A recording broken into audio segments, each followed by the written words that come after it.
pẹ̀lú bí awuyewuye bó ṣe gba gbogbo ìgboro wípé àwọn sójà tí wọ́n wọ orílẹ̀-èdè nàìjíríà láti orílẹ̀-èdè amẹ́ríkà wọ́n ti gbé gbajúgbajà àáfàá tó tún máa ń ṣe agbódegbà fáwọn fúlàní apààyàn tíjọba ń pè ní bandit ní èèyàn Sheikh Ahmad Gumi. níṣẹ́ ni bàbá náà ló máa ti tú àṣírí lórí ìṣẹ̀lẹ̀ tó ṣẹlẹ̀ ọ̀hún tí Sheikh Ahmad Gumi sì ń jẹ́ kí gbogbo ọmọ nàìjíríà mọ̀ wípé ayọ̀ àti àlàáfíà lòun wà ní ilé òun ní ìlú Kaduna o, àti wípé kò sí ẹnikẹ́ni tó gbóhùn bẹ́ẹ̀ ló ní orílẹ̀-èdè amẹ́ríkà wọn lè wá gbóhùn lórílẹ̀-èdè nàìjíríà ó ní fún kíni àwọn àwo àti pé kíni wọ́n máa pín lẹ́sẹ̀ òun tí wọn yóò fi wá gbóhùn ní orílẹ̀-èdè nàìjíríà. ẹ̀rọ ti wípé ní ọjọ́ Thursday ìyẹn ọjọ́bọ̀ tí í ṣe ọjọ́ Thursday ọ̀sẹ̀ tí a wà nínú ẹ̀ yìí èyí tí í ṣe ọjọ́ karùn-ún nínú oṣù kejì ọdún 2026 the 5th of February 2026 ni wọ́n bẹ̀rẹ̀ sí ni máa gbé ìròyìn náà kiri lórí ẹ̀rọ ayélujára pé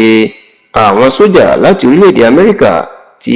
iléeṣẹ́ ogun amẹ́ríkà tó ń rí sí ọ̀rọ̀ ilẹ̀ adúláwọ̀ AFRICOM tí wọ́n fi síta pé wọ́n ti balẹ̀ sórílẹ̀-èdè nàìjíríà lọ́jọ́ ìṣẹ́gun tí í ṣe Tuesday ọ̀sẹ̀ tó kọjá yìí pé wọ́n máa ti lọ ka Sheikh Ahmad Gumi mọ́ ilé ẹ̀ ní ilẹ̀ haúsá tí wọ́n sì ti gbé bàbá náà tó sì jẹ́ pé níṣe ni wọ́n fi àwòrán Sheikh Gumi àti àwọn sójà náà bí wọ́n ṣe mú un tí wọ́n fà á lápá méjèèjì tí wọ́n gbé lọ sínú mọ́tò láti lọ tì mọ́lé tí àwòrán náà tó sì gba orí ẹ̀rọ ayélujára. látìgbà tí àwòrán náà tó ti gba ẹ̀rọ ayélujára làwọn èèyàn ti ń sọ̀rọ̀ lórí ẹ̀ tí wọ́n ń jẹ́ kó di mímọ̀ wípé ọwọ́ ti padà tẹ Sheikh Ahmad Gumi o, àti pé ó ṣeéṣe káwọn sójà náà kàn máa gbé lọ sí orílẹ̀-èdè amẹ́ríkà. ṣùgbọ́n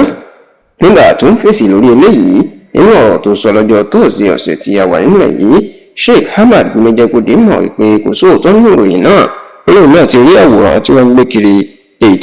tó ṣàfihàn báwọn sójà bẹ́ ṣe ń gbòòrùn lọ tí wọ́n fa àwọn ní apá méjèèjì. ṣùgbọ́n olóòrùn fẹ́ ká mọ̀ pé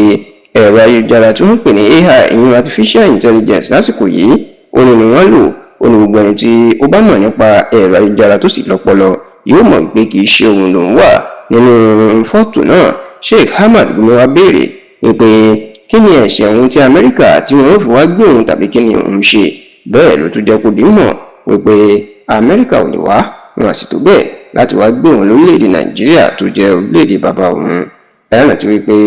bó tiẹ̀ jẹ́ pé gbajúmọ̀ àfáà ní Sheikh Ahmad Gumi ṣùgbọ́n tó fi di gbajúmọ̀ tí gbogbo nàìjíríà mọ̀ ó ní bí ó ṣe jẹ́ agbódegbà fáwọn fúlàní apààyàn àwọn báńdíìtì tó máa ń wọnú igbó lọ ṣèpàdé pẹ̀lú wọn tó sì máa ń bá ìjọba sọ̀rọ̀ pé